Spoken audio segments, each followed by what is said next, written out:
ها دومره چې کوي تپوس کول غواړي چې پیغمبر صلی الله علیه وسلم کون ته پیغمبر علیه الصلاۃ والسلام څوک دا تپوس اوس کوي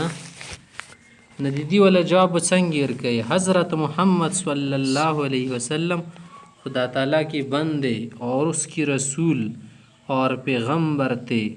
हम उनकी उम्मत है या उम्मत में से हैं या उम्मत में हैं पैगंबर सल्लल्लाहु अलैहि वसल्लम सुनुमी गिरामी छे दे मोहम्मद दी काना दा दे अल्लाह ताला बंदाओ पैगंबर अलैहि सलाम हम दे खुदा ताला यो बंदाओ खा عبد وتلش عبد شتلش बंदा تلش مده سینه کو اوس پیغمبر اسلام ته درجه ویر کو کنه سدي الله دی بندګۍ نه یو بس س بندا نه بلکې نوز بالله خدای درجه ور کې د سینه د خا کنه یو بنداو خو په بندګون کې اعلی درجه دی الله تعالی منتخب چونی د بنداو مصطفی مجتبی صحیح ده او حیثیت چې شو دی رسول او پیغمبر او صحیح ده رسول دی حیثیت سره خدای رستول او مبعوث وخا کنه او مودی هغه امت کی رضو سید هغه دی پیغمبر سوال हमारे पैगंबर हज़रत मोहम्मद सल्लल्लाहु अलैहि वसल्लम कहाँ पैदा हुए थे तपुस की चीज़ मुंगा पैगंबर हज़रत मोहम्मद सल्लल्लाहु अलैहि वसल्लम चरता पैदा शवे हो जवाब वर्के ची जवाब अरब के मुल्क में मक्का मुअज़्ज़मा एक शहर है उसमें पैगंबर अलैहिस्सलातु वस्सलाम पैदाइश د عرب په سرزمین کې د عرب په ځمکه کې مشهور شهر چې وته القرى ویل شي د ټولو کلو د ټولو شهرونو سردار کلی چې د مکه معظمه د مکه مکرمه د لوی شهر دی الله تعالی کنه پاغه کې پیدا شوی صحیح شو سوال د نکی چې آپ صلی الله علیه وسلم کی والد اور دادا کا نام کیا تھا چې د پیغمبر علیه الصلاۃ والسلام ابا جان او د دادا جان نوم سونو او پلار مبارک سونو او د نیکی سونو جواب آپ صلی اللہ علیہ وسلم کی والد ماجد کا نام حضرت عبداللہ اور دادا کا نام عبدالمطلب تھا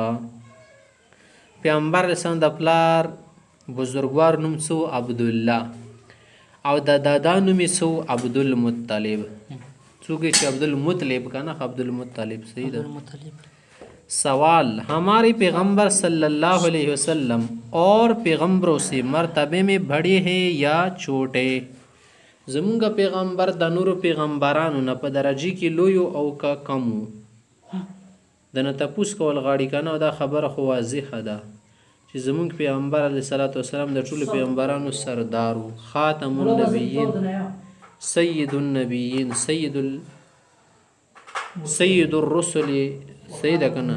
د ټولو پیغمبرانو رسولانو سردارو پیغمبر اسلام خپل ویل چې د ټولو پیغمبرانو سردار یم د ټولو پیغمبرانو نه په اخر کې راغلی یم خو ټولو نور به زه د جنت دروازه کولوم او شفاعت عظما به پیغمبر علیه السلام کوي ټیک شو نه په دې وجه زمونږ پیغمبر د ټولو پیغمبرانو په درجه کې اوچت ځکه وایي जवाब हमारे पैगंबर सल्लल्लाहु अलैहि वसल्लम मर्तबे में सब पैगंबरों से बड़े टूल न लोयू और खुदा ताला की सारी मखलूक से ज़्यादा बुजुर्ग है द तमाम मखलूक़ात न खुदा पनिस ढेर लोई दे हज़रत मोहम्मद सल्लल्लाहु अलैहि वसल्लम तमाम उम्र कहाँ रहे ज़मुंगा पैगंबर अलैहिस्सलाम टूल उम्र चरता की तेर कड़ी वो जवाब 53 साल की उम्र तक आप सल्लल्लाहु अलैहि वसल्लम शहर मक्का मुअज़्ज़मा में रहे उसके बाद आप सल्लल्लाहु अलैहि वसल्लम खुदा ताला के हुक्म से मदीना मुनव्वरा तशरीफ़ ले गए और 10 साल वहाँ रहे फिर 63 साल की उम्र में वफ़ात पाई ये जो पैगंबर से मुतालिक ततापुस की उम्र चरता तिर कड़े 53 कालों परे पैगंबर अलैहिस्सलाम मक्की शहर की उसी तो 40 काल नबूवत मिलाव शुकाना शिकल नबूवत होता हुक्म शो नबूवत होता मिलाव शो खुदा पाक नबी वगरजो ندیر لسکاله الته اوسېدو کنه صحیح شو نو 40 ته چې کله 13 سال ورواچې 53 شو کنه بیا غنه بعد چې کله کپیرانو هغه باندې د مکی کې ظلمونه ستم شروع کړل او صحابه یې تنگ کړل کنه خدای پاک ولا هجرت حکم ورکو نو هغه د وجې نه پیغمبر اسلام مدینې منورې ته لاړو او هلته بیا 10 کاله تیر کړو نو په 3 کال عمر کې پیغمبر اسلام وفات مبارک وشو. اوس دنه تپوس کې جو کوئی حضرت محمد صلی الله علیه وسلم کو نہ مانے وہ کیسا ہے که څوک پیغمبر علیه السلام نه مني څنګه دی څه حیثیت دی؟ جواب جو شخص حضرت محمد صلی الله علیه وسلم کو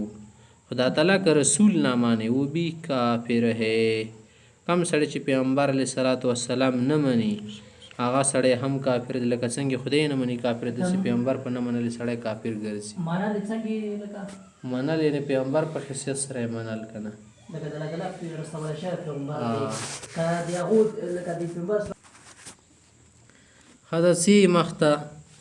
حضرت محمد صلی الله علیه وسلم کو ماننے کا کیا مطلب اوس نه تاسو کې د پیغمبر سره متعلق چې منلې ضروری دي کنه معنی سره کافریږي د تیچ جواب حضرت محمد صلی اللہ علیہ وسلم کو ماننے کا یہ مطلب ہے کہ آپ کو خدا تعالیٰ کا بھیجا ہوا پیغمبر یقین کرے اور خدا تعالیٰ کے بعد ساری مخلوق سے آپ کو افضل سمجھے اور آپ صلی اللہ علیہ وسلم سے محبت رکھے اور آپ صلی اللہ علیہ وسلم کے حکموں کی تابعداری کرے. د پیغمبر علیہ السلام د منلو دوی معنی دی یو دی منل کامل چې پیغمبر سم د پیغمبر په حیثیت ومانه د سره سړی مومنه ګرځي او بل شدی منل ناقص وي منی خو ناقصه بني هغه څنګه چې منم چې پیغمبر دی د خدای پاک افضل پیغمبر دی ټول نبیانو کې خو اعمال نه کوي